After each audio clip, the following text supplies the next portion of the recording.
Pro et contra. Okie dokie. So, my regular daily rant. Today is Sunday, April 7, 2024. And I'm making it while trying to ride a bicycle to local grocery shop because I ran out of decaf, and I really became kind of how they say, addicted to that coffee shop, to that decaf, because it feels as if you are having coffee without actually changing your heart rate and feelings and making you awake so you could not have a regular sleep, but you keep having that refreshment. It's fantastic. Recommend anybody to forget about normal coffee and just start using decaf. Why not normal coffee? You become addicted to a coffee. You could not move without having your system started up.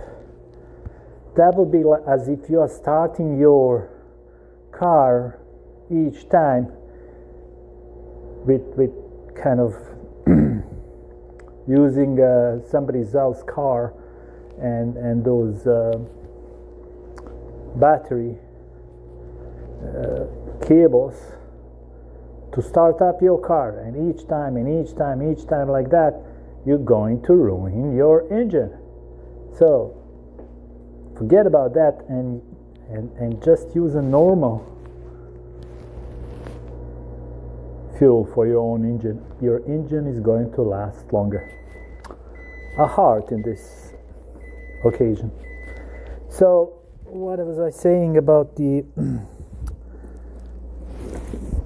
decaf? Yes, I'm going to decaf and having my daily runs, and I have on my mind a very interesting story from the time I was like in my 20s, and my country of origin, I was kind of in the action of building a new house on my mom's inherited piece of land. So I was kind of working over there together with other workers, and my father has paid from a credit line he got from a bank. Then we bought the material, he bought the material, he paid local guys to come and work on that house, and we were building it. It's a really hard work. And there were a lot of people in the surrounding villages who needed that type of work because they would be welcoming some additional income. Hi. Oops. And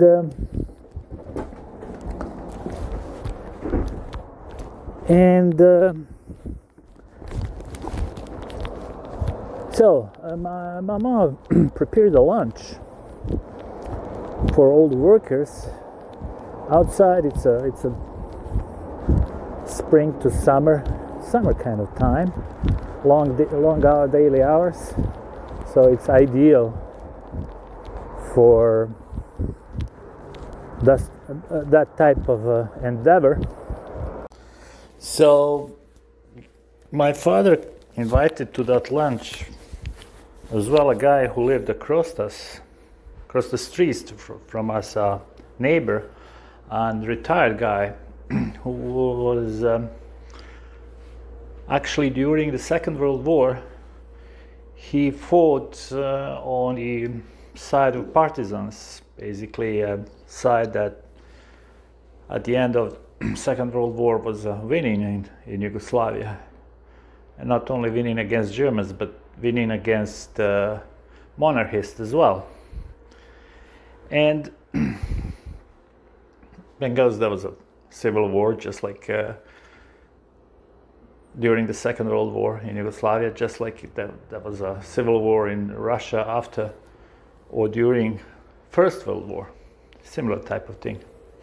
So we were sitting there after workers finished lunch and continue working. Me, father, and this old guy. We were kind of sitting still, finishing lunch and kind of chatting easily. And then, since the table's actually in a field next to Village Dirty Road, the guy was passing on the other side of the fence, and I could have hear him saying, "Oh, if my side won, now I would be wearing medals." I would be the one wearing medals around. So he was obviously trying to make a joke. And my father knew him, and he started inviting him, "Hey, Hussein, come over here. Let's have a beer and tell us how you were fighting, how you fought in Russia." That was very interesting for me. I was born 25 years after Second World War, and it was far history for me. It was something I was reading in a book, seeing movies, things like that, and all of a sudden there are two guys there who were in that war on opposite sides. That was interesting, at least to say.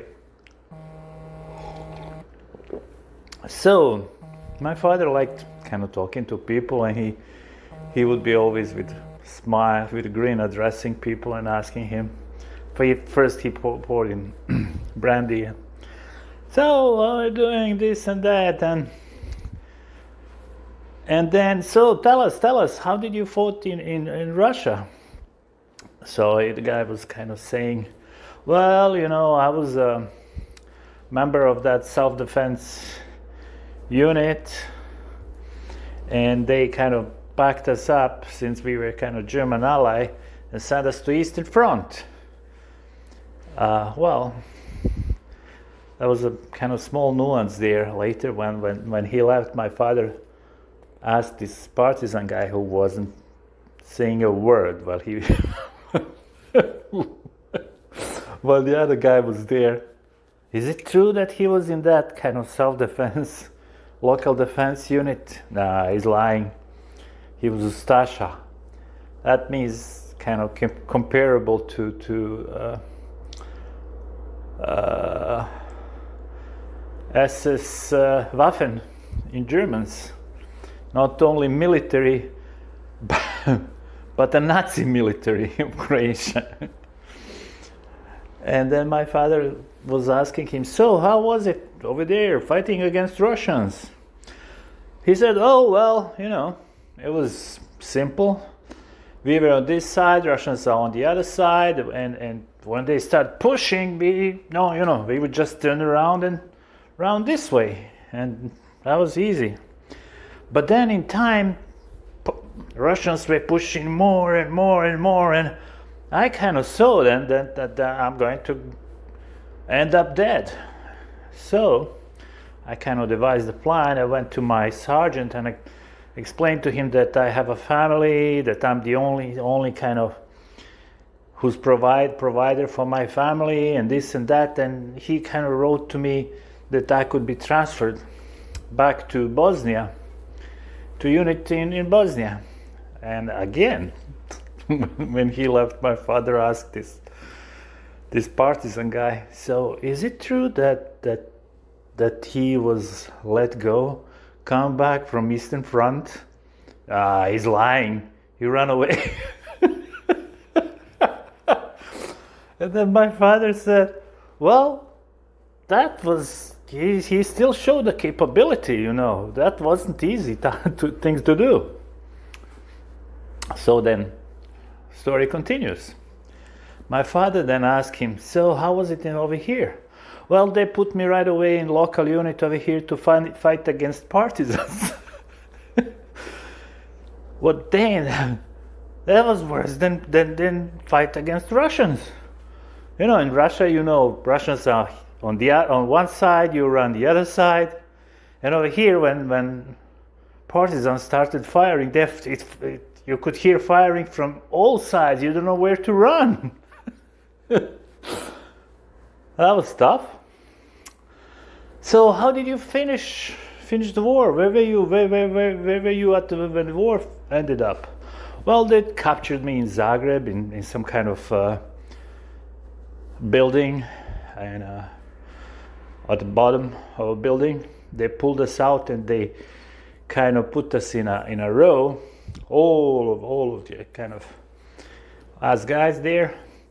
And we were waiting over there, and then I saw Mirko Kovacevic kind of walking and looking at us. He was just walking by, and that guy was Mirko Kovacevic, his neighbor from the same village. And he came to me, who says that you? Yes, that's me. How come you ended up here? From my mother's pussy. No, I mean, it's difficult to translate. Where did you get from over here? From my mother's pussy. From my mother's cunt. That sounds better. I hope YouTube won't ban me for this, especially because I repeated a couple of times. Come over here with me. And then he wrote me a kind of a piece of paper that I could go and kind of do some work in some kind of mine, and that's how he saved my life. Now, what that means, he saved my life? Well, it means they shot all the rest of those guys. The rest of those guys didn't survive that. And he said after a couple of years they let me go. So I came back home. And I think he was able to actually get a retirement from Germany, because he was fighting for Germany. He was fighting on Eastern Front from Germany, and they had kind of meticulous paperwork. So he was able to prove he was there, and state of Germany gave him a retirement.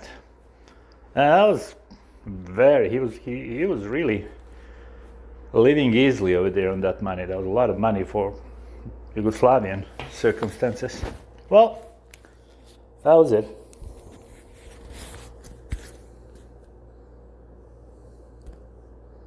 And in addition to that, I remember after he left, my father started kind of asking and discussing with the partisan guy whether he should enjoy retirement, because he was on the losing side. But then he kind of came to conclusion, what does it matter on which side he was? He has nothing to do either who was warring or who started the war. They just came, picked him up, gave him a rifle, and that was it. And he was obeying commands. He was doing what he has been told. So he was fighting. Therefore, he earned his retirement. I mean, I really think my father is a kind of real deep humanist.